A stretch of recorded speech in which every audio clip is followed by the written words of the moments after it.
Solving pesky part problems with XAMPP on a flash drive. XAMPP like XAMPP, quick tip. Click the Start button. When the app screen opens, type CMD at the top of the Best Match menu. Select Command Prompt. The command prompt window opens. We need to run a bat file from the root of XAMPP. To change drives and move to a folder in one step, type the following after the in the command prompt window.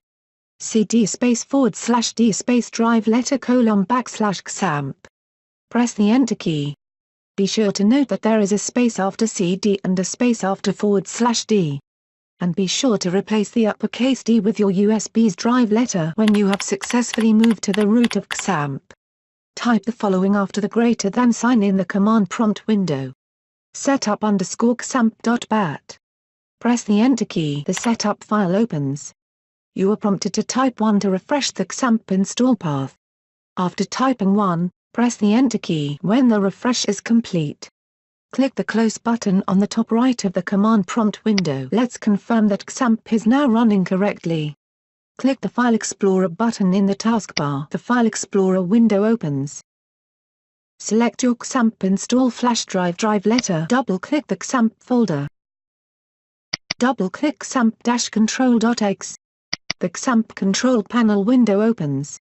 Click the Start button for Apache and MySQL.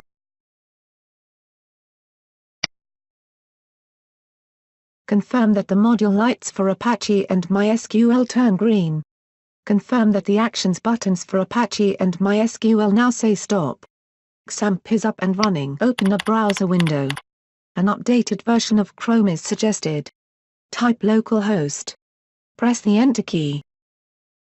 Replace Dashboard with WebTech in the browser address bar. Press the Enter key. Congratulations! You have successfully refreshed your XAMPP install path. And you are ready to continue working. You may close this window. Click the Stop button under Actions for Apache. Click the Stop button under Actions for MySQL.